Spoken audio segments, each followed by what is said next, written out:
Nous connaissons tous le code Morse. Ces points et ces traits qui transforment l'alphabet en une langue universelle de clics et de silence. Mais combien d'entre nous savent que l'homme derrière ce système n'était pas ingénieur, ni scientifique de formation, mais peintre? Que son invention n'est née ni d'un laboratoire, ni d'une université, mais d'une tragédie personnelle si déchirante qu'elle a changé le cours de l'histoire humaine. Avant de poursuivre cette histoire fascinante, je vous invite à mettre un like, à vous abonner à la chaîne, et je vous souhaite un visionnage agréable.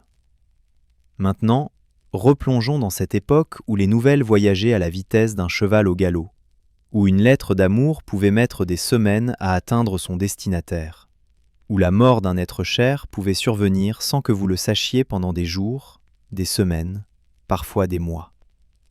Imaginez un monde sans téléphone, sans Internet, sans messages instantanés.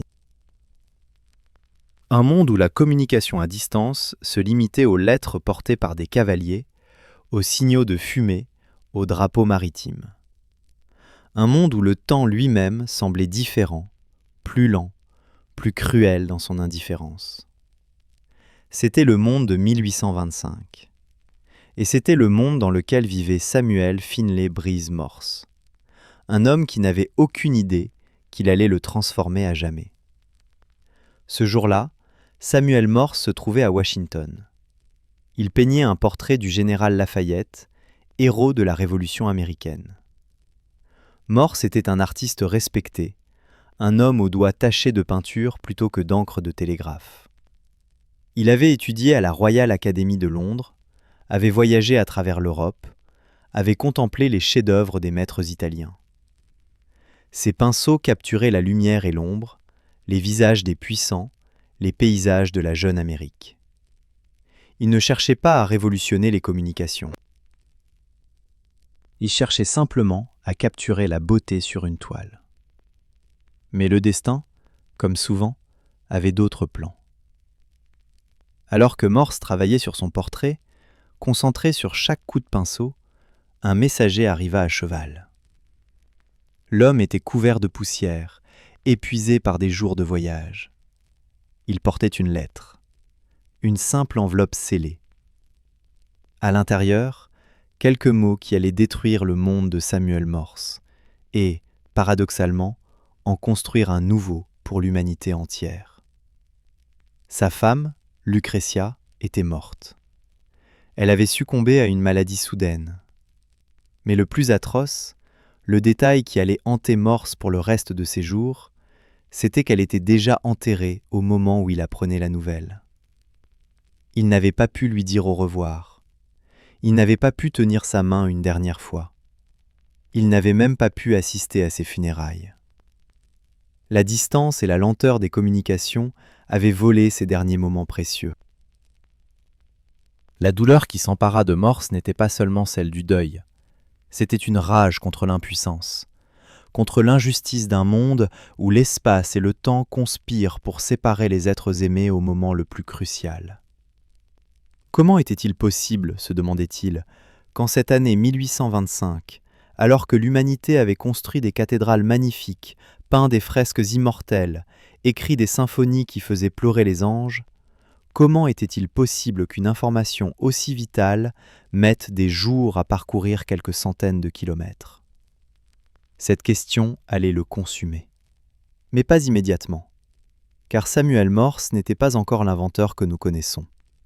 Il était un artiste brisé, un veuf désespéré, un père qui devait maintenant élever seul ses 3 enfants. Les années qui suivirent furent difficiles. Il continua à peindre, car c'était tout ce qu'il savait faire, mais quelque chose en lui avait changé. Une graine avait été plantée dans son esprit, une obsession qui germait lentement dans l'obscurité de son chagrin. Pour comprendre l'ampleur de ce que Morse allait accomplir, il faut d'abord comprendre le monde dans lequel il vivait. L'Amérique de 1830 était une nation en pleine expansion, mais paradoxalement fragmentée par la distance. De New York à la Nouvelle-Orléans, de Boston à San Francisco, les villes américaines étaient des îles isolées dans un océan de terre sauvage. Les nouvelles politiques, commerciales, personnelles, tout voyageait à la vitesse d'un cheval ou d'un navire. Les systèmes de communication existants étaient primitifs. Le service postal américain employait des milliers de cavaliers, mais une lettre de New York à Chicago pouvait prendre 2 semaines. Les marchands ne savaient pas si leur cargaison était arrivée à bon port avant des mois. Les familles séparées par la migration vers l'Ouest vivaient dans une anxiété permanente, sans nouvelles de leurs proches pendant des périodes interminables. En Europe, certains avaient tenté d'améliorer la situation. Le télégraphe optique de Claude Chappe, inventé pendant la Révolution française, utilisait des tours équipées de bras mécaniques pour transmettre des messages codés visuellement. En 1794, ce système permettait de transmettre des messages de Paris à Lille en quelques minutes. Mais il avait des limitations criantes. Il nécessitait une visibilité parfaite, ne fonctionnait pas la nuit ou par mauvais temps, et exigeait la construction de centaines de tours coûteuses. D'autres inventeurs avaient exploré l'électricité. Dès 1748, un médecin écossais nommé William Watson avait démontré que l'électricité pouvait voyager sur de longues distances à travers des fils. En 1832, le baron russe Pavel Schilling avait créé un télégraphe électromagnétique fonctionnel à Saint-Pétersbourg. Mais ses inventions restaient confinées au laboratoire, aux démonstrations académiques. Personne n'avait encore créé un système pratique, fiable, commercialement viable. C'est dans ce contexte qu'en 1832, Samuel Morse embarqua sur le navire Sully pour rentrer en Amérique après un nouveau voyage en Europe. Il avait 41 ans. Il était toujours peintre. Il n'avait aucune formation en électricité, aucune connaissance en ingénierie. Mais sur ce navire, lors d'une conversation anodine pendant le dîner, sa vie allait basculer définitivement. Le docteur Charles Thomas Jackson, un médecin et géologue de Boston, parlait de récentes expériences avec l'électromagnétisme. Il expliquait comment un courant électrique pouvait voyager instantanément sur de longues distances à travers un fil. Morse, qui écoutait distraitement en pensant probablement à ses pinceaux et ses toiles, posa une question simple. Si le signal électrique voyage instantanément, pourquoi ne pourrait-on pas l'utiliser pour envoyer des messages ? Cette question, posée innocemment par un non-spécialiste, contenait la graine d'une révolution. Jackson répondit que techniquement c'était possible, mais que personne n'avait trouvé comment faire fonctionner un tel système de manière pratique. Cette nuit-là, dans sa cabine sur le Sully, alors que les vagues de l'Atlantique berçaient le navire, Morse ne dormit pas. Il griffonnait des croquis, des schémas rudimentaires, des idées qui jaillissaient de son esprit comme une cascade. Il n'était pas ingénieur, mais il était artiste. Et un artiste sait voir les choses différemment. Là où d'autres voyaient des obstacles techniques, Morse voyait des problèmes de design, de simplicité, d'élégance. Il imagina un système où l'électricité ferait bouger un crayon qui marquerait du papier. Des marques courtes et longues, des points et des traits. Un alphabet nouveau, universel, dépouillé de toute complexité inutile. Quand le Sully accosta à New York en novembre 1832, Samuel Morse était un homme transformé. Il avait trouvé son nouveau but. La peinture, qui avait été toute sa vie, allait devenir secondaire. L'obsession qui avait germé après la mort de Lucrezia avait enfin trouvé sa direction. Il allait créer un moyen de communication instantané. Il allait faire en sorte qu'aucun autre homme ne vive ce qu'il avait vécu, cette atroce découverte d'une mort survenue dans le silence de la distance. Mais vouloir et pouvoir sont deux choses différentes. Morse n'avait pas d'argent, pas de laboratoire, pas de formation technique. Ce qu'il avait, c'était une détermination obsessionnelle et une capacité à apprendre. Il s'installa dans une chambre minuscule du University Building à New York, où il enseignait la peinture pour survivre. Dans cet espace exigu, entouré de toiles inachevées et d'esquisses, il commença à construire son premier prototype. Les mois qui suivirent furent une épreuve d'endurance. Morse travaillait seul, avec des matériaux récupérés. Il utilisait un vieux châssis de tableau comme structure, des fils de cuivre achetés avec ses maigres économies, un électroaimant fabriqué à partir d'un fer à cheval, un crayon attaché à un levier. Le système était grotesque, fragile, mais il fonctionnait. En 1835, il réussit à envoyer un signal sur quelques mètres de fil.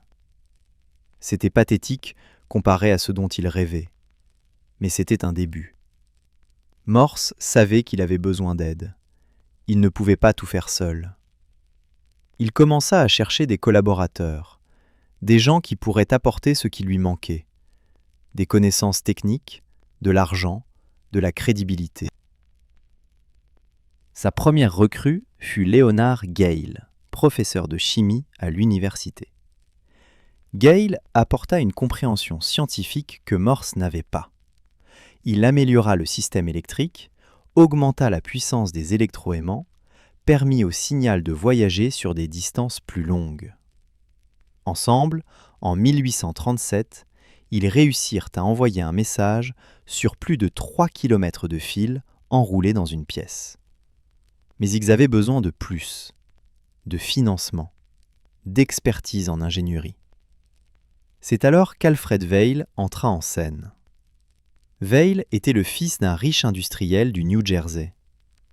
Il avait vu une démonstration du télégraphe de Morse et avait été fasciné. Il offrit son propre argent et, plus important encore, accès aux ateliers de son père où l'on pouvait fabriquer des machines précises. Vail était un ingénieur brillant. Il prit les concepts bruts de Morse et les transforma en équipements fonctionnels. Il créa le manipulateur télégraphique, cette clé simple que l'opérateur pressait pour créer des signaux courts ou longs. Il améliora le mécanisme d'enregistrement. Et surtout, il travailla avec Morse pour perfectionner le code lui-même. Car le code Morse, malgré son nom, n'était pas entièrement l'œuvre de Samuel Morse. C'était une collaboration. Morse avait l'idée originale, utiliser des combinaisons de signaux courts et longs pour représenter des lettres. Mais c'est Vail qui analysa la fréquence d'utilisation des lettres en anglais pour optimiser le code. La lettre E, la plus fréquente, devint un simple point. La lettre T, également courante, devint un simple trait. Les lettres rares, comme Q ou Z, reçurent des combinaisons plus complexes. Cette approche pragmatique, basée sur des données linguistiques, rendit le code Morse extraordinairement efficace. Ce n'était pas seulement un système de communication, c'était un système intelligent, optimisé pour la langue humaine. C'était beau dans sa simplicité mathématique, élégant dans sa logique.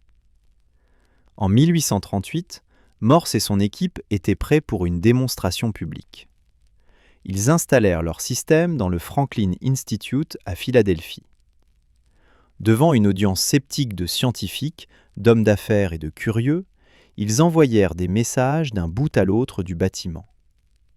Les mots apparaissaient sur le papier, traduits du code en lettres, presque instantanément. La réaction fut mitigée. Certains étaient émerveillés, d'autres restaient dubitatifs. Un jouet de laboratoire, disaient-ils. Comment pourrait-on installer des fils sur des centaines de kilomètres ? Comment financer une telle infrastructure ? Qui paierait pour utiliser ce système quand les lettres, même lentes, fonctionnaient très bien ? Morse n'était pas découragé. Il savait ce que beaucoup ne comprenaient pas encore, que la vitesse de communication n'était pas un luxe, mais une nécessité qui allait devenir de plus en plus cruciale à mesure que le monde devenait plus complexe, plus interconnecté, plus rapide. Il avait besoin de prouver la viabilité de son invention à grande échelle. Pour cela, il lui fallait de l'argent. Beaucoup d'argent. Il se tourna vers le gouvernement fédéral. Pendant des années, il fit le siège du Congrès américain, cherchant un financement pour construire une ligne télégraphique expérimentale. Il fut rejeté. encore et encore. Les politiciens ne voyaient pas l'intérêt. Pourquoi dépenser de l'argent public pour un système de communication non prouvé alors que le service postal fonctionnait? Morse était dans une situation désespérée. Il avait investi toutes ses économies dans le télégraphe. Il ne peignait presque plus. Il vivait dans la pauvreté, soutenu par la charité d'amis. Ses enfants étaient dispersés, élevés par des parents. Il avait 50 ans, et son rêve semblait s'éloigner chaque jour un peu plus. Mais en 1843, miraculeusement, le Congrès approuva un budget de 30 000 $ pour construire une ligne télégraphique expérimentale entre Washington et Baltimore, une distance de 64 km. C'était une somme énorme pour l'époque, et le projet fut approuvé à une majorité minime. 6 voix avaient fait la différence entre l'oubli et l'immortalité. La construction commença immédiatement. Morse engagea Ezra Cornell, un fermier devenu entrepreneur, pour superviser l'installation des fils. Cornell inventa une machine à creuser des tranchées pour enterrer les câbles. Mais rapidement, ils rencontrèrent des problèmes. L'isolation des fils enterrés était défectueuse. L'humidité du sol interférait avec les signaux. Après avoir gaspillé une grande partie du budget, ils prirent une décision cruciale: installer les fils en hauteur, sur des poteaux. Cette décision, née de la nécessité et de l'échec, établit le standard pour toutes les lignes télégraphiques futures. Les paysages américains, puis mondiaux, allaient être transformés par ces forêts de poteaux portant des fils qui bourdonnaient de messages invisibles. Le 24 mai 1844 reste une date gravée dans l'histoire des communications. Ce jour-là, dans la salle de la Cour suprême au Capitole à Washington, Samuel Morse se tenait devant un manipulateur télégraphique. À Baltimore, dans la gare du Mount Clair, Alfred Vail attendait devant le récepteur. Entre eux, 64 km de fils de cuivre. Morse avait choisi soigneusement le premier message officiel. Il voulait quelque chose de significatif, qui capturerait l'importance du moment. Il consulta Annie Ellsworth, la jeune fille qui lui avait apporté la nouvelle de l'approbation du Congrès. Elle suggéra un verset biblique. « What hath God wrote » ? Ce que Dieu a créé. Les doigts de Morse pressèrent le manipulateur. Point, trait, trait, point, trait, point, trait. Les impulsions électriques voyagèrent à travers le fil à une vitesse alors inimaginable pour l'époque. À Baltimore, le récepteur de Vail cliqueta, le crayon marqua le papier. Les lettres apparurent. WHATHATH, GODWROUGHT. Vail renvoya le message. À Washington, quelques secondes plus tard, les mêmes mots revinrent. La démonstration était un succès complet. Pour la première fois dans l'histoire humaine, un message complexe avait été envoyé instantanément sur une longue distance sans recourir à des signaux visuels ou à des messagers physiques. L'espace et le temps venaient d'être vaincus. La réaction publique fut d'abord de l'incrédulité, puis de l'émerveillement. Les journaux publièrent des comptes rendus sensationnels. Des foules se rassemblèrent pour voir le télégraphe en action. Morse devint une célébrité du jour au lendemain. L'homme qui avait été un artiste oublié, un inventeur ridiculisé, était maintenant salué comme un génie. Mais la vraie révolution ne venait pas de fer. Elle commençait à peine. Car la ligne Washington-Baltimore n'était qu'un début. Des entrepreneurs virent immédiatement le potentiel commercial du télégraphe. En 1846, la Magnetic Telegraph Company fut créée pour construire une ligne de New York à Philadelphie. D'autres compagnies suivirent rapidement. La croissance fut explosive.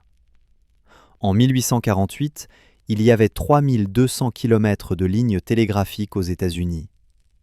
En 1850, 12 000 km.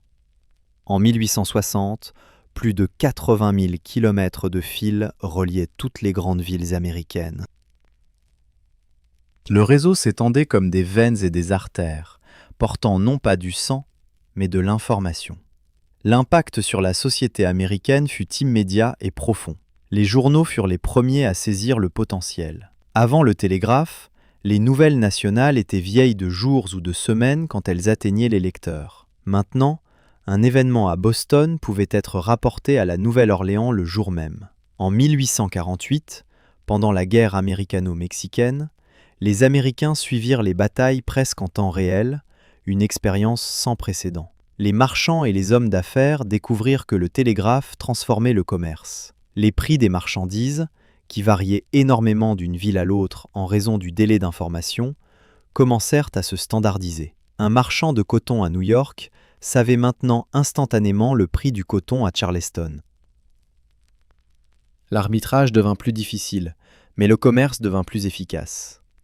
Les chemins de fer adoptèrent le télégraphe avec enthousiasme. Coordonner les trains sur une seule voie était dangereux sans communication rapide. Les collisions étaient fréquentes. Le télégraphe permit aux gares de se communiquer la position des trains, d'ajuster les horaires, d'éviter les accidents. Le réseau ferroviaire et le réseau télégraphique grandirent ensemble, souvent le long des mêmes trajets. Mais l'impact le plus profond fut peut-être culturel et psychologique. Les Américains commencèrent à percevoir leur nation différemment. L'immense distance entre les côtes Est et Ouest, qui avait fait de l'Amérique une collection de régions semi-isolées, semblait soudainement moins intimidante. Une nouvelle nationale pouvait atteindre San Francisco aussi vite que Boston. Cette connectivité renforça le sentiment d'unité nationale à un moment crucial, juste avant la guerre de sécession. En Europe, la révolution télégraphique suivit un cours similaire, mais avec ses propres particularités. Les inventeurs européens avaient travaillé sur des systèmes télégraphiques en parallèle avec Morse. En Angleterre, Charles Wheatstone et William Cooke avaient breveté un télégraphe en 1837, plusieurs années avant la démonstration réussie de Morse. Leur système utilisait des aiguilles magnétiques qui pointaient vers différentes lettres. La question des brevets devint rapidement contentieuse. Morse affirmait avoir inventé le télégraphe électrique. D'autres inventeurs réclamaient la même gloire. Des batailles juridiques s'ensuivirent dans plusieurs pays. Morse gagna certains cas, en perdit d'autres. La vérité historique est que l'invention du télégraphe fut un effort collectif, une convergence d'idées de nombreux esprits brillants à travers le monde. Mais c'est le système de Morse qui domina. Son code était supérieur en simplicité et en efficacité. Son équipement était plus robuste et moins cher à produire. En 1850, le code Morse était devenu le standard international pour les communications télégraphiques. Des opérateurs de Berlin à Bombay, de Londres à Lima, utilisaient les mêmes points et traits pour parler à travers les continents. L'étape suivante était inévitable, mais semblait impossible. Traverser les océans. Les lignes télégraphiques terrestres avaient conquis les continents. Mais qu'en était-il des vastes étendues d'eau qui séparaient l'Europe de l'Amérique, l'Asie de l'Australie? Comment poser un câble au fond de l'océan Atlantique à des profondeurs de plusieurs milliers de mètres sur une distance de plus de 3000 km? Beaucoup pensaient que c'était impossible. L'océan était trop profond, trop hostile. La pression de l'eau détruirait les câbles. Les courants les emporteraient. Les créatures marines les dévoreraient. Et même si l'on parvenait à poser un câble, comment être sûr qu'il fonctionnerait? Comment réparer une rupture au milieu de l'Atlantique? Mais il y avait des visionnaires qui refusaient d'accepter l'impossible. Cyrus Westfield, un riche homme d'affaires américain, devint obsédé par l'idée d'un câble transatlantique. En 1854, il fonda l'Atlantic Telegraph Company avec le soutien financier de riches investisseurs des deux côtés de l'Atlantique. Le projet était titanesque. Il fallut développer un nouveau type de câble capable de résister aux profondeurs océaniques. des ingénieurs créèrent un câble avec un cœur de cuivre pour conduire le signal électrique, entouré de plusieurs couches d'isolation en gutta-percha, un latex naturel imperméable, le tout protégé par une armure de fil d'acier. Fabriquer ce câble fut un exploit industriel. Plus de 4000 km de câbles devaient être produits avec une précision absolue. La moindre imperfection dans l'isolation pouvait causer une fuite électrique et rendre le câble inutile. Des usines entières furent construites pour cette unique tâche. Transporter et poser le câble était un autre défi. Aucun navire existant n'était assez grand pour contenir tout le câble. La solution fut d'utiliser 2 navires, le HMS Agamemnon britannique et l'USS Niagara américain. Chacun transporterait la moitié du câble. Ils se rencontreraient au milieu de l'Atlantique, épiceraient leurs câbles ensemble, puis navigueraient dans des directions opposées, posant le câble derrière eux. La première tentative, en 1857, fut un désastre. Les navires partirent de Valentia Bay en Irlande. Après avoir posé seulement 560 km de câble, il se rompit et coula au fond de l'océan. Des millions de dollars perdus en quelques secondes. Les investisseurs paniquèrent. Beaucoup voulaient abandonner le projet. Mais Field était déterminé. Il leva plus de fonds, commanda plus de câbles. En 1858, une deuxième tentative fut lancée. Cette fois, la stratégie fut différente. Les 2 navires se rencontrèrent au milieu de l'Atlantique, épicèrent leurs câbles, puis se séparèrent. L'Agamemnon navigua vers l'Irlande, le Niagara vers Terre-Neuve. Ce fut un voyage cauchemardesque. Des tempêtes terribles secouaient les navires. Le câble se rompit plusieurs fois et dut être récupéré du fond de l'océan, réparé et reposé. L'équipage travaillait 24 heures sur 24, épuisé, terrifié par les éléments déchaînés. Mais ils persistèrent. Le 5 août 1858, miracle, les 2 navires atteignirent leurs destinations respectives avec le câble intact.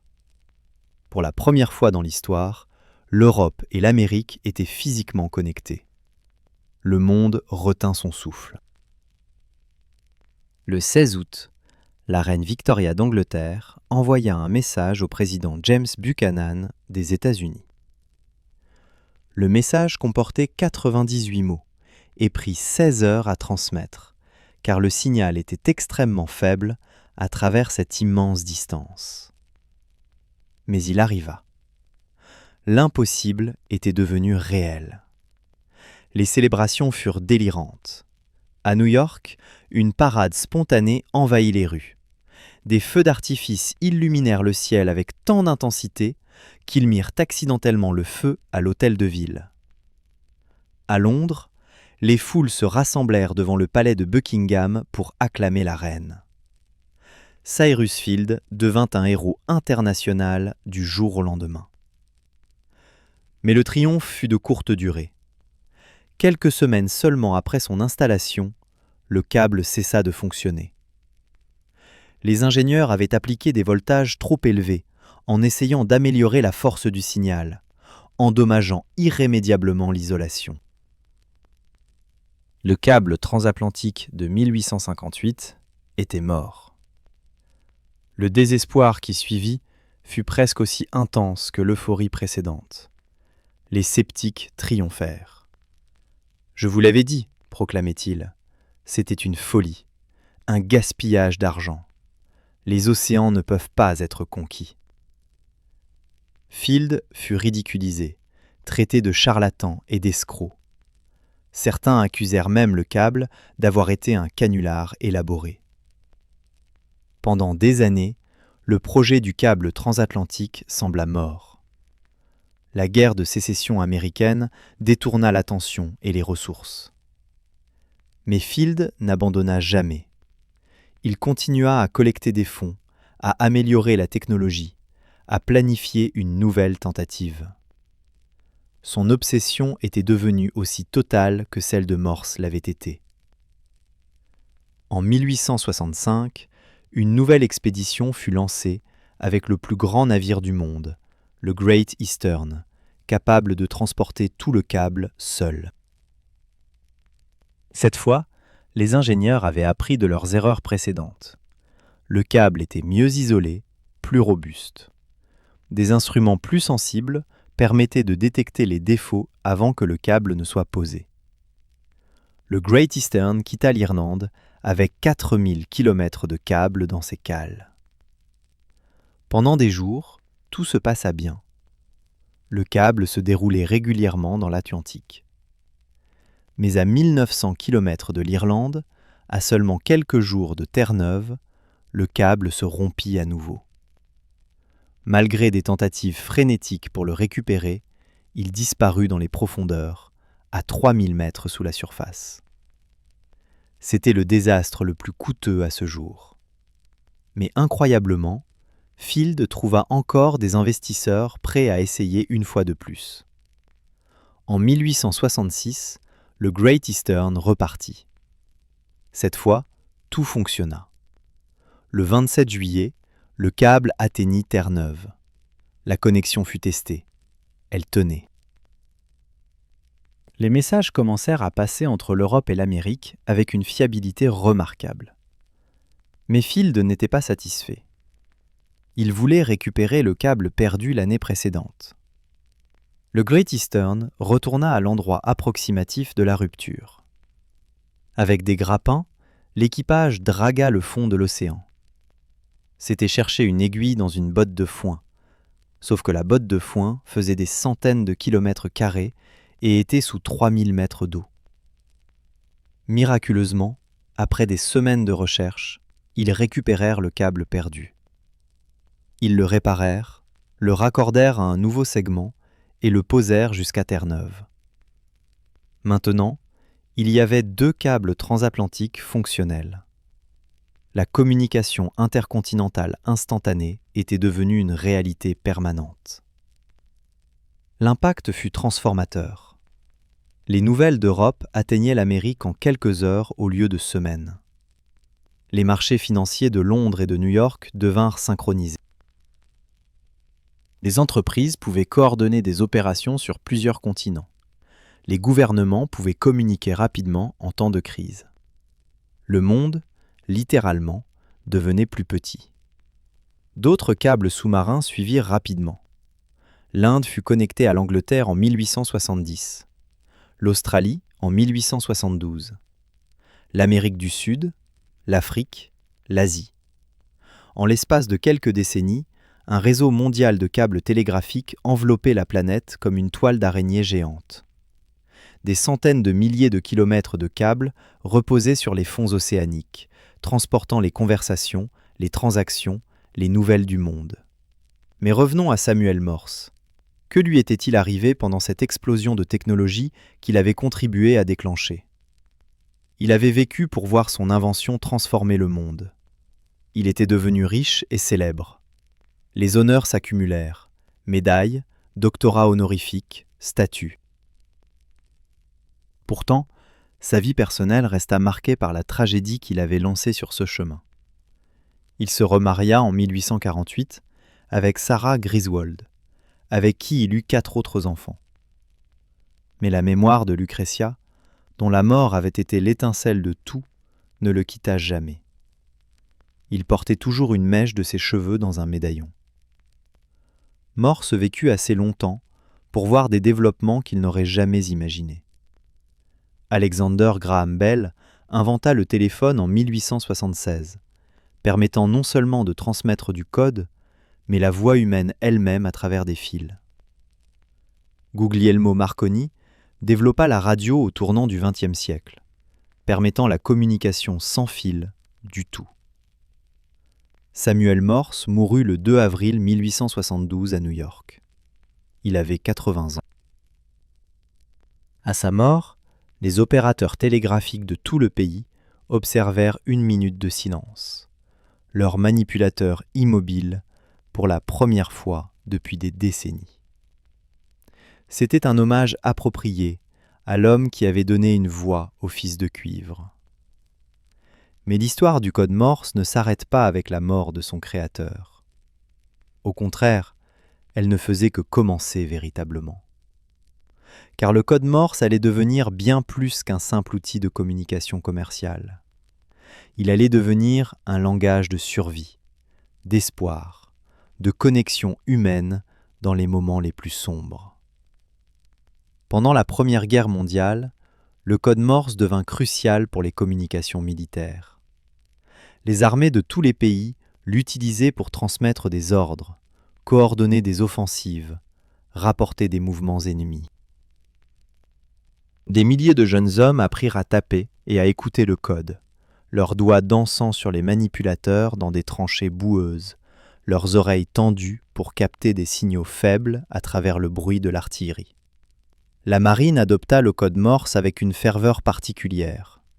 En mer, loin de tout contact visuel avec la Terre, le télégraphe sans fil Marconi, utilisant le code Morse, était souvent la seule ligne de vie d'un navire. Les opérateurs radio étaient des figures cruciales à bord, responsables de la sécurité de centaines de vies. C'est le code Morse qui transmit l'un des messages les plus célèbres et tragiques de l'histoire. Dans la nuit du 14 au 15 avril 1912, le paquebot Titanic heurta un iceberg dans l'Atlantique Nord. Alors que le navire sombrait lentement dans les eaux glacées, l'opérateur radio Jack Phillips resta à son poste, tapant frénétiquement le signal de détresse internationale. SOS. Point, point, point, très, très, très, point, point, point. Encore et encore. L'appel désespéré voyagea dans la nuit, rebondissant dans l'ionosphère, atteignant des navires à des centaines de kilomètres. Le Carpathia capta le signal et changea de cap, naviguant à pleine vitesse pour sauver les survivants. Phillips continua à transmettre, même quand l'eau envahit la salle radio. Il mourut dans le naufrage, mais son héroïsme sauva 700 personnes. Cet événement souligna l'importance vitale des communications radio en mer. Après le désastre du Titanic, des réglementations internationales rendirent obligatoire pour tous les navires de passagers d'avoir une radio fonctionnelle avec un opérateur disponible 24 heures sur 24. Le code Morse devint littéralement une bouée de sauvetage pour les marins du monde entier. Pendant la Seconde Guerre mondiale, le code Morse prit une dimension encore plus cruciale. Les résistants français l'utilisaient pour transmettre des informations aux Alliés. Des opérateurs clandestins, cachés dans des greniers, dans des caves, tapaient des messages codés, risquant leur vie chaque fois qu'ils allumaient leur émetteur, sachant que les détecteurs de radio nazis sillonnaient les rues, cherchant le signal révélateur. Les pilotes de bombardiers le utilisaient pour naviguer, suivant des balises radio qui émettaient des lettres en code Morse. Les sous-marins l'utilisaient pour communiquer avec leurs bases, leurs messages courts et cryptiques voyageant à travers les profondeurs océaniques. Les prisonniers de guerre l'utilisaient pour communiquer entre cellules, tapant sur les murs, le code Morse devenant un murmure de résistance et d'espoir dans l'obscurité des camps. Une des histoires les plus extraordinaires du code Morse pendant la guerre vient du commandant naval Jeremiah Denton. Capturé par les Nord-Vietnamiens en 1965, Denton fut détenu et soumis à de sévices pendant près de 8 ans. En 1966, les Vietnamiens le forcèrent à participer à une interview télévisée de propagande, voulant montrer au monde qu'il était bien traité. Mais pendant l'interview, alors qu'il parlait sous contrainte des mots écrits par ses geôliers, Denton cligna des yeux en code Morse. T-O-R-T-U-R-E. Encore et encore. Les Vietnamiens ne remarquèrent rien. Mais quand la vidéo fut diffusée et analysée par les services de renseignement américains, le message fut compris. C'était la première confirmation que les prisonniers de guerre américains étaient torturés, un fait que le Nord-Vietnam niait. Le code Morse devint aussi un outil d'exploration. Les premières sondes spatiales l'utilisaient pour transmettre des données vers la Terre. Quand les sondes Voyager furent lancées en 1977 pour explorer les planètes extérieures, Elle portait un disque en or gravé avec des sons et des images de la Terre, dont le mot « salutation » en code morse en 55 langues. Le code créé par un peintre du XIXe siècle voyageait maintenant vers les étoiles, portant un message d'humanité à travers le cosmos. Mais avec l'avènement de technologies plus modernes, satellites, communications numériques, Internet, le code morse commença à décliner. Dans les années 90 et 2000, de moins en moins de gens l'apprenaient. Les Marines du monde entier cessèrent de l'exiger pour leurs opérateurs. En 1999, la Marine française envoya le dernier message officiel en code morse. Tout le monde au revoir. Certains pensèrent que c'était la fin du code morse, qu'il deviendrait une relique, un fossile technologique étudié dans les musées. Mais curieusement, le code morse a survécu, même prospéré, de manières inattendues. Les radioamateurs, une communauté mondiale de passionnés, continuent d'utiliser le code morse avec dévotion. Pour eux, ce n'est pas seulement un outil, mais un art, une tradition, un lien avec l'histoire de la radio. Lors de concours internationaux, des opérateurs s'affrontent pour voir qui peut transmettre et recevoir le plus rapidement. Les champions peuvent comprendre le code à des vitesses dépassant 60 mots par minute, les points et traits devenant une seconde langue.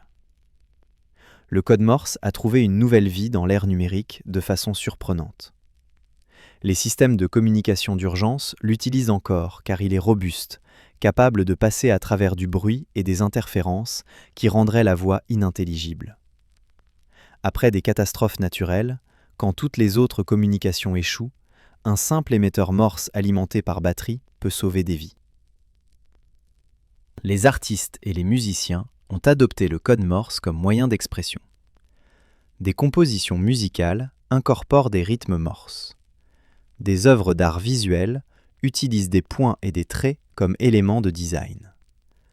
Le code est devenu une métaphore culturelle de la communication, de la connexion, du désir humain de transcender la distance. Dans la culture populaire, le code morse apparaît constamment. Dans des films, des personnages piégés tapent SOS sur des tuyaux.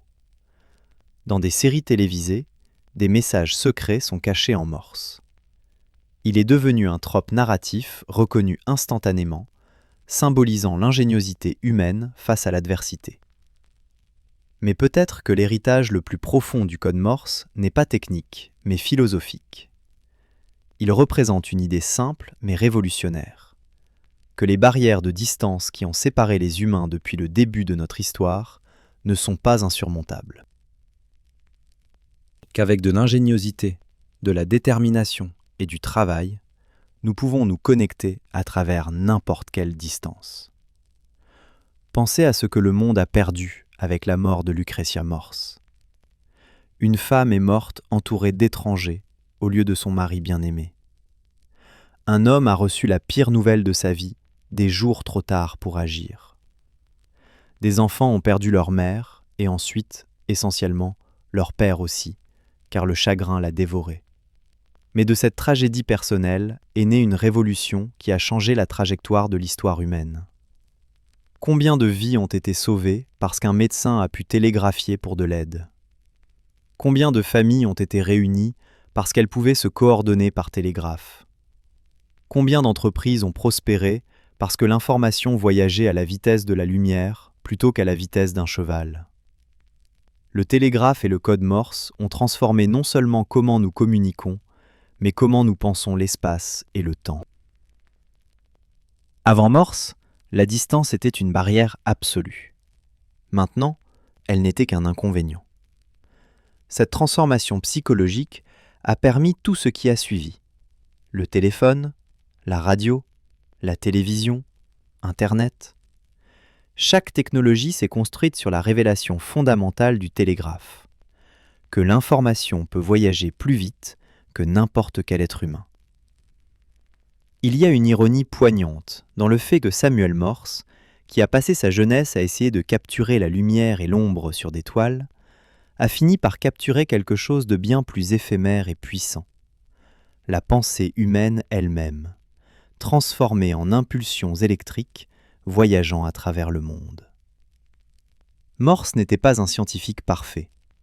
Il n'était pas un ingénieur formé. Il a commis des erreurs. Il a été aidé par de nombreux collaborateurs dont les contributions ont parfois été minimisées par l'histoire. Il avait des défauts personnels. Il était obstiné, parfois difficile, souvent amer envers ses rivaux. Mais il avait quelque chose que tous les diplômes du monde ne peuvent donner. Une vision et la détermination de la réaliser contre tous les obstacles. Imaginez-le dans cette cabine sur le Sully en 1832, dessinant ses premiers croquis du télégraphe.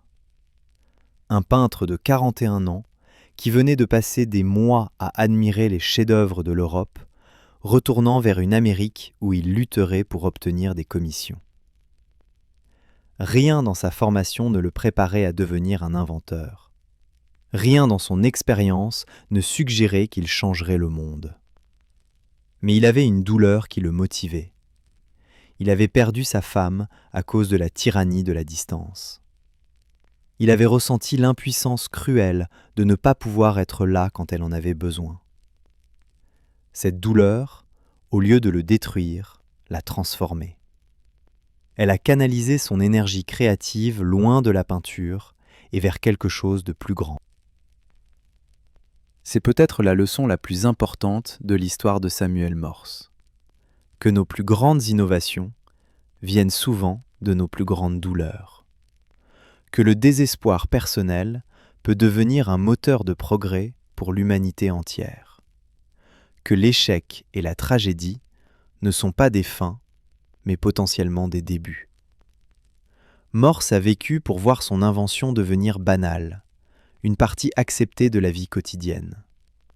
Les jeunes qui envoyaient des télégrammes dans les années 1860 ne pouvaient probablement pas imaginer un monde sans télégraphe, tout comme nous ne pouvons pas imaginer un monde sans Internet.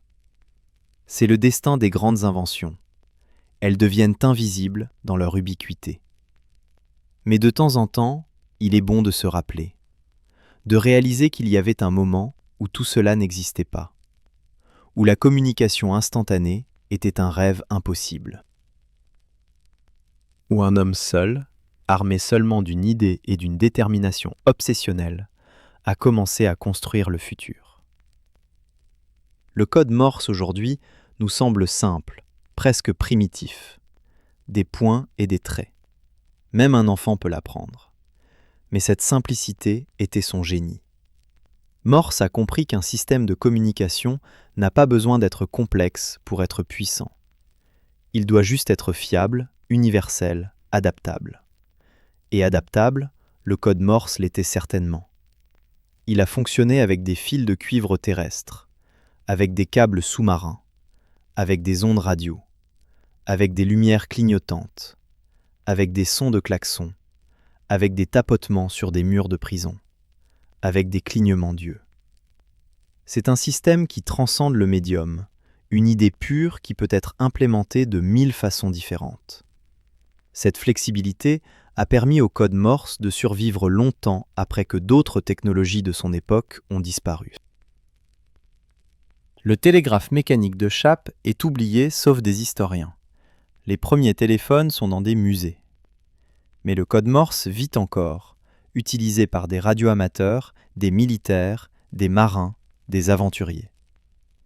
Il y a quelque chose de profondément humain dans le code Morse. C'est un langage créé par des humains pour des humains.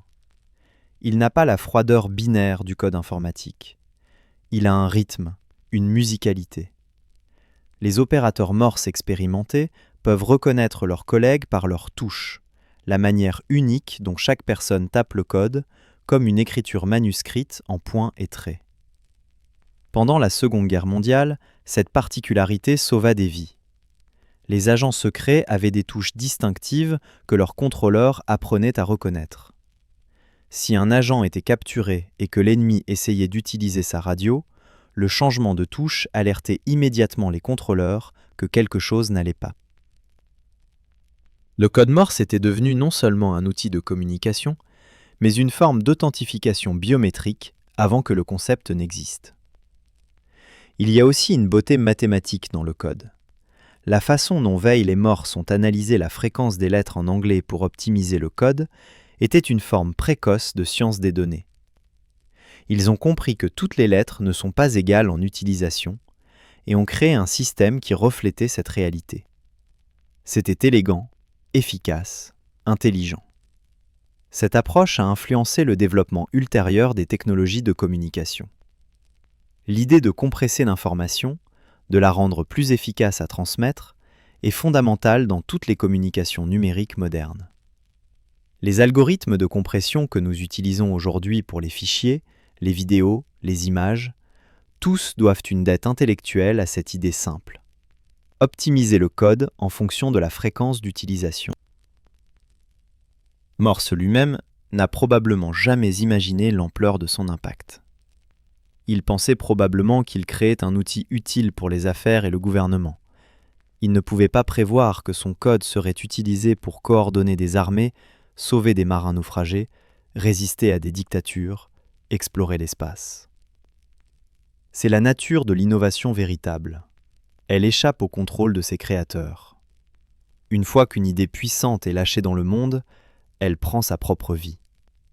Les gens l'adaptent, la modifient, l'utilisent de façon jamais imaginée par l'inventeur original. Le télégraphe de Morse était destiné à envoyer des messages d'affaires. Il a fini par transformer la guerre, la politique, la culture, la société. Pensez à l'impact sur le journalisme. Avant le télégraphe, les nouvelles étaient locales par nécessité.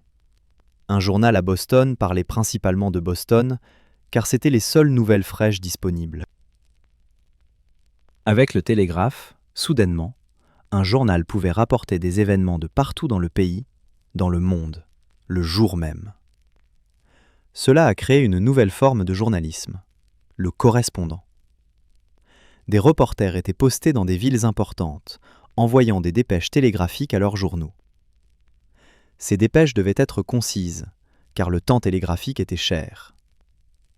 Cela a forcé les journalistes à développer un style d'écriture serré, factuel, direct. Le style journalistique moderne, qui commence par les faits les plus importants et ajoute les détails ensuite, est né des contraintes du télégraphe. L'impact sur la guerre fut tout aussi profond. Avant le télégraphe, les généraux commandaient leurs armées avec des informations vieilles de jours. Les ordres prenaient du temps à atteindre les troupes. Les batailles étaient souvent gagnées ou perdues par des unités agissant indépendamment, car elles ne pouvaient pas communiquer avec le commandement central. Le télégraphe a changé cela. Pendant la guerre de sécession américaine, les deux camps utilisèrent extensivement le télégraphe. Abraham Lincoln passait des heures dans la salle télégraphique du département de la guerre, lisant les dépêches du front, envoyant des ordres aux généraux. C'était la première fois dans l'histoire qu'un chef d'État pouvait diriger activement une guerre en temps quasi réel. Cela rendit la guerre plus efficace, mais aussi plus totale. Les armées pouvaient être coordonnées sur de vastes distances. Les renforts pouvaient être déplacés rapidement en réponse au développement.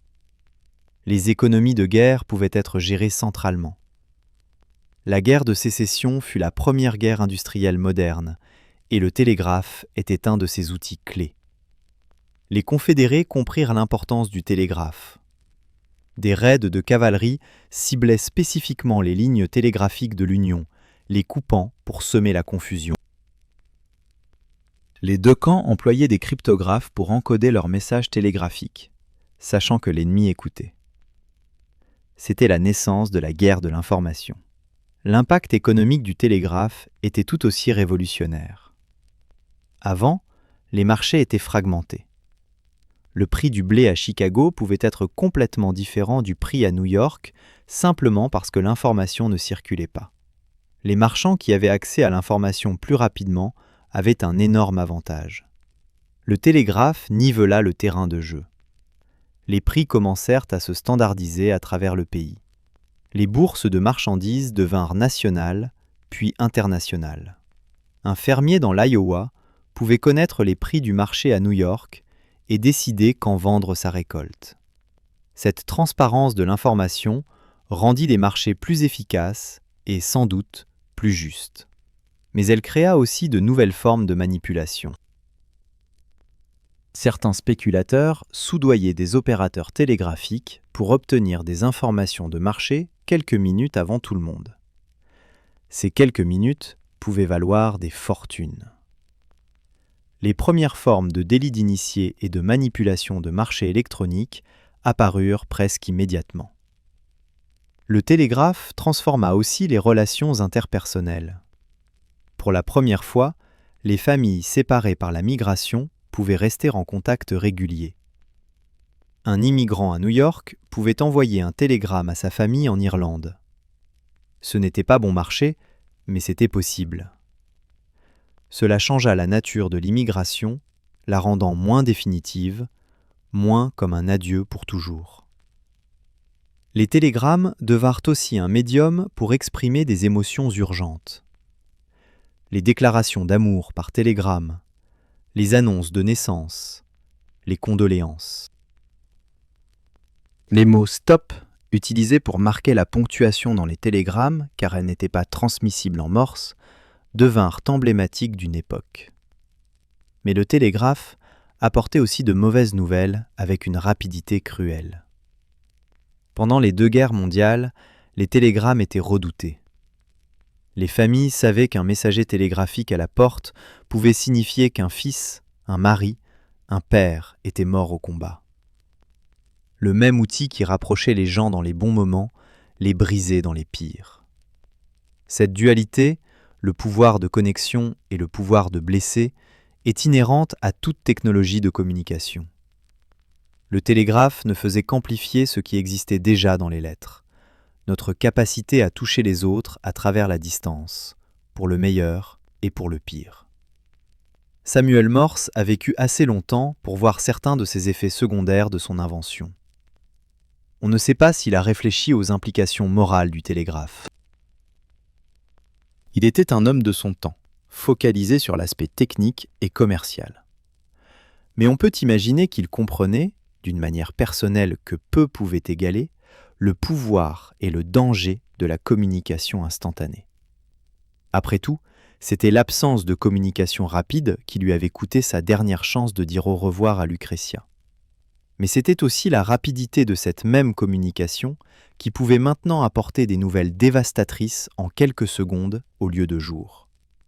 Le couteau coupé des 2 côtés. Dans ces dernières années, Morse devint une figure vénérée. Il recevait des visiteurs du monde entier venus rendre hommage à l'inventeur du télégraphe. Des journalistes écrivaient des articles laudateurs sur sa vie. Des artistes peignaient son portrait. Une ironie plaisante pour un homme qui avait abandonné la peinture pour l'invention. Mais Morse n'oublia jamais ses racines d'artiste. Il continua à peindre occasionnellement, trouvant dans la création artistique une paix que l'invention ne lui avait jamais vraiment donnée. Il y avait quelque chose de méditatif dans la peinture, un contraste bienvenu avec l'excitation frénétique du monde télégraphique qu'il avait aidé à créer. Il investit une partie de sa fortune dans le soutien aux artistes américains, créant des bourses pour les jeunes peintres. C'était sa façon de rendre à l'art ce qu'il lui avait pris en devenant inventeur. Il comprenait que les 2 disciplines, l'art et la science, n'étaient pas si différentes. Les 2 cherchaient à capturer quelque chose d'ineffable et à le rendre tangible.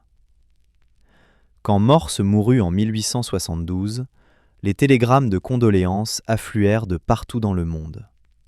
De rois et de reines, de présidents et de premiers ministres, de scientifiques et d'inventeurs. Mais aussi de gens ordinaires, des opérateurs télégraphiques qui avaient passé leur carrière à utiliser son invention, des voyageurs qui avaient été sauvés par des télégrammes d'urgence, des familles qui avaient été réunies grâce au télégraphe. Son enterrement fut un événement national. Des milliers de personnes défilèrent devant son cercueil. Les journaux publièrent des éditions spéciales célébrant sa vie. Mais peut-être que l'hommage le plus émouvant fut le silence télégraphique. Pendant 1 minute, tous les opérateurs télégraphiques aux États-Unis levèrent leurs mains de leurs manipulateurs. Le réseau qui bavardait constamment devint silencieux. C'était comme si le monde retenait son souffle. Puis, simultanément, des milliers d'opérateurs tapèrent la même chose. Mien. Le signal morse pour la lettre O. Mais pour les opérateurs, cela signifiait fin de transmission. C'était leur façon de dire au revoir à l'homme qui leur avait donné leur langue. L'héritage de Morse s'étend bien au-delà du code qui porte son nom. Il représente un moment charnière dans l'histoire humaine, le moment où nous avons commencé à vraiment conquérir la distance. Toutes les technologies qui ont suivi, téléphone, radio, télévision, Internet, sont des descendants du télégraphe. Elles améliorent la vitesse, la qualité, la richesse de la communication, mais le principe fondamental reste le même: transformer l'information en signaux qui peuvent voyager plus vite que tout messager physique. Le code Morse lui-même reste un symbole puissant. SOS, 3 points, 3 traits, 3 points, est probablement la séquence de signaux la plus reconnue au monde. Même les gens qui ne connaissent rien d'autre du code Morse connaissent SOS.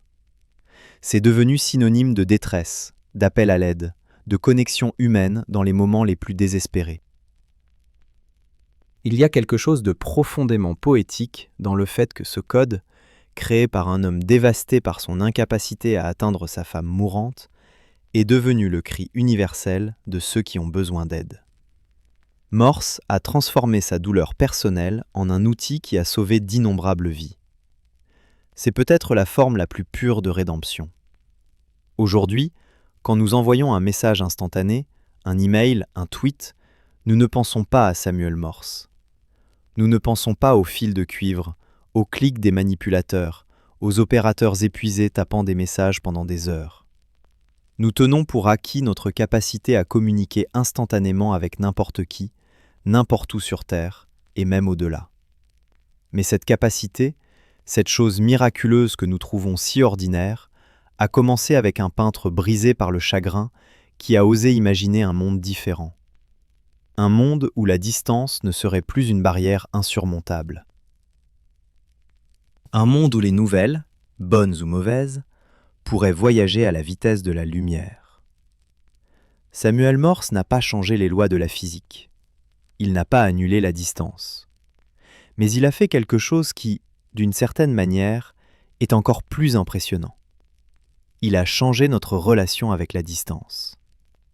Il l'a transformée de tyran absolu en simple inconvénient. Et dans ce changement, il a transformé la société humaine. Les villes ont pu croître plus grandes parce que la communication pouvait être coordonnée sur de vastes zones. Les empires ont pu s'étendre plus loin parce que le contrôle central pouvait être maintenu sur de grandes distances. Les économies ont pu devenir globales parce que les transactions pouvaient être coordonnées en temps réel. Mais aussi, les individus ont pu maintenir des connexions personnelles à travers les océans et les continents. Les familles dispersées ont pu rester des familles. Les amis séparés ont pu rester amis. L'amour a pu survivre à la distance. Et c'est peut-être cela, plus que tout impact économique ou politique, qui aurait le plus touché Morse.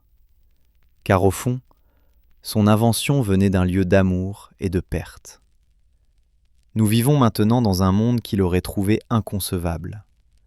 Un monde où nous portons des dispositifs dans nos poches qui nous permettent de parler face à face avec quelqu'un de l'autre côté de la planète. Un monde où les informations circulent si rapidement et en telle abondance que le problème n'est plus d'obtenir des informations, mais de filtrer le bruit. Le problème que Morse a résolu, comment envoyer un message rapidement sur une longue distance, nous semble presque coin maintenant. Mais à son époque, c'était le problème qui définissait les limites du possible. Et en le résolvant, Morse a élargi ses limites de manière presque inimaginable. Il y a une question qui mérite réflexion. Et si la femme de Morse n'était pas morte ? Et s'il avait reçu le message à temps ? S'il avait pu rentrer, lui dire au revoir ? Aurait-il encore inventé le télégraphe ? Ou serait-il resté un peintre, respecté mais oublié, ses toiles accrochées dans des musées de province, son nom connu seulement des historiens de l'art. Nous ne pouvons pas savoir. Mais il semble probable que sans cette blessure profonde, sans cette rage contre l'injustice de la distance, Morse n'aurait jamais trouvé l'obsession nécessaire pour persévérer à travers les années de pauvreté, de ridicule, d'échecs techniques. La douleur l'a motivé d'une manière que la simple curiosité n'aurait jamais pu. C'est une leçon inconfortable. Nous aimerions croire que le progrès vient de lieux purs, de curiosité désintéressée, d'amour de la connaissance. Et parfois c'est vrai. Mais souvent, très souvent, nos plus grandes avancées viennent de lieux sombres, de la douleur, de la perte, du désir désespéré de réparer quelque chose qui est cassé.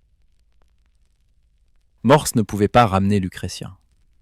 Mais il pouvait s'assurer que d'autres ne souffriraient pas comme il avait souffert. Et dans cette mission, il a changé le monde. C'est une forme étrange et magnifique d'immortalité. Sa femme est morte il y a presque 200 ans. Lui aussi. Mais le code qu'il a créé vit encore, murmuré par des ondes radio, crignoté par des lumières, tapé sur des claviers par des passionnés qui maintiennent la tradition vivante. Chaque point et chaque trait est un écho de ce moment terrible où un homme a appris qu'il était trop tard. Chaque message transmis est un défi à la tyrannie de la distance. Chaque connexion faite est une petite victoire contre l'isolement qui a défini tant de l'expérience humaine. Nous ne connaissons pas le code Morse de la même manière que les générations précédentes. Nous n'avons pas besoin de l'apprendre pour communiquer. Nos téléphones, nos ordinateurs, nos tablettes font tout cela pour nous, traduisant nos pensées en bits et bytes, les envoyant à travers le monde en fractions de secondes.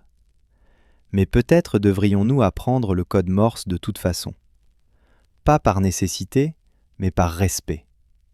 Par reconnaissance pour les épaules de géants sur lesquelles nous nous tenons.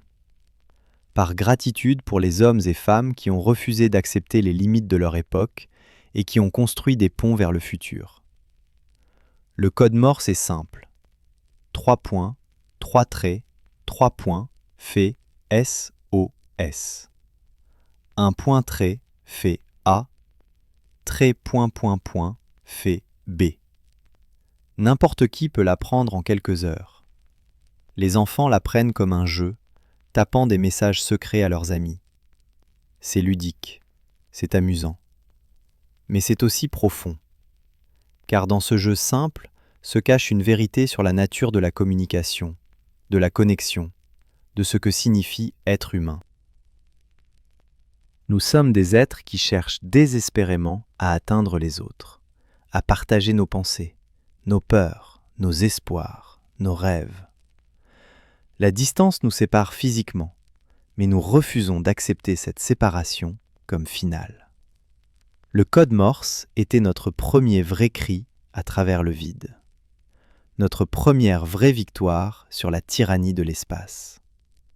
Et bien que nous ayons maintenant des outils plus sophistiqués, plus rapides, plus riches, ce premier cri résonne encore. Il nous rappelle d'où nous venons et jusqu'où nous avons voyagé. Samuel Finley Breese Morse est né dans un monde où la vitesse de communication était limitée par la vitesse d'un cheval. Il est mort dans un monde où les mots voyageaient plus vite que le son, portés par des courants invisibles à travers des océans et des continents. En une seule vie, il a vu et aidé à créer une transformation qui aurait semblé de la magie pure aux générations précédentes. Et maintenant, à peine 150 ans plus tard, nous vivons dans un monde qu'il aurait trouvé indistinguable de la magie. Nous parlons à des machines qui nous répondent. Nous portons toute la connaissance humaine dans nos poches. Nous envoyons notre voix, notre visage, nos pensées à travers le monde en temps réel. Mais le principe reste le même. La vision reste la même. Connecter, communiquer, atteindre à travers la distance et toucher une autre âme humaine. C'est ce que Morse voulait faire. C'est ce que son code lui a permis de faire. Et c'est ce que nous continuons à faire, avec des outils de plus en plus sophistiqués, mais avec le même désir humain fondamental. Il y a une beauté particulière dans le fait que le code Morse a survécu si longtemps. Dans un monde technologique où l'obsolescence est mesurée en mois plutôt qu'en années, où les smartphones deviennent dépassés avant même d'être déballés, le code Morse persiste. 180 ans après sa création, il est toujours enseigné, toujours utilisé, toujours pertinent. Pourquoi ? Pas par supériorité technique. Il y a des méthodes de communication bien plus efficaces maintenant. Mais parce qu'il représente quelque chose de plus grand que lui-même. Il représente l'ingéniosité humaine, la persévérance, la transformation de la douleur en création, la victoire sur les limites apparentes du possible. Quand un radioamateur tape du code Morse aujourd'hui, il ne fait pas que transmettre de l'information. Il participe à une tradition qui s'étend à travers presque 2 siècles. Il se connecte à tous les opérateurs qui sont venus avant. Les soldats dans les tranchées, les marins sur les mers déchaînées, les résistants dans les greniers, les astronautes dans l'espace. Il devient partie d'une chaîne ininterrompue qui remonte jusqu'à ce jour de 1844, quand les premiers mots ont voyagé électriquement de Washington à Baltimore. Et au début de cette chaîne se tient un homme, Samuel Morse. Pas parfait, pas un génie solitaire, mais un homme qui a pris sa douleur et en a fait quelque chose d'utile. Un homme qui a refusé d'accepter que les choses devaient rester comme elles étaient. Un homme qui a osé imaginer un monde meilleur et qui a travaillé sans relâche pour le créer. Son histoire nous rappelle que nous aussi, nous avons ce pouvoir, que notre douleur n'a pas à nous détruire, qu'elle peut être transformée, canalisée, utilisée pour créer, que les obstacles qui semblent insurmontables peuvent être surmontés avec assez de détermination, d'ingéniosité et de temps. Elle nous rappelle aussi que nous ne savons jamais quelle différence nous pouvons faire. Morse ne savait pas qu'il changeait le monde. Il pensait probablement qu'il créait un outil utile pour envoyer des messages. Il ne pouvait pas prévoir les câbles transatlantiques, la radio, les satellites, Internet. Tout cela aurait semblé de la pure fantaisie. Mais chaque révolution commence par un simple pas. Chaque transformation monumentale commence par une idée dans l'esprit d'une personne. Le télégraphe de Morse était ce premier pas vers le monde hyper connecté dans lequel nous vivons maintenant. Et bien que le monde ait changé de façon qu'il n'aurait jamais pu imaginer, le désir fondamental reste le même. Se connecter, communiquer, partager notre humanité à travers la distance. Alors la prochaine fois que vous envoyez un message, prenez un moment pour penser à Samuel Morse. Pensez à sa femme Lucretia, morte seule pendant qu'il était loin. Pensez à sa douleur, transformée en détermination. Pensez aux années de lutte, de pauvreté, de ridicule, jusqu'à ce que finalement, miraculeusement, son rêve devienne réalité. Pensez aux millions de messages qui ont suivi ce premier « What hath God wrote ?» Les déclarations d'amour, les annonces de naissance, les appels à l'aide, les nouvelles joyeuses, les nouvelles dévastatrices. Chaque point et chaque trait portant un fragment de l'expérience humaine à travers les fils. Pensez aux vies sauvées par un SOS transmis à travers les océans, aux familles réunies par un télégramme, aux guerres gagnées ou perdues grâce à des messages rapides, à l'histoire elle-même, accélérée et transformée par la capacité de communiquer instantanément. Et pensez au code lui-même, ces simples points et traits, si élégants dans leur simplicité, si puissants dans leur application. Un langage universel qui transcende les barrières linguistiques, culturelles, géographiques. Un langage qui peut être tapé, clignoté, sifflé, tambouriné.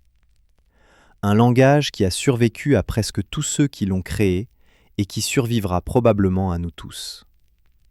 Le code Morse est un monument. Pas en pierre ou en bronze, mais en électricité et en ondes radio. Un monument à un homme qui a refusé d'accepter l'injustice de la distance. Un monument à l'esprit humain, à notre refus obstiné d'être limité par les circonstances. Un monument à l'idée que nous pouvons toujours faire mieux, aller plus loin, nous connecter plus profondément. Et peut-être, au fond, c'est cela l'héritage le plus important de Samuel Morse.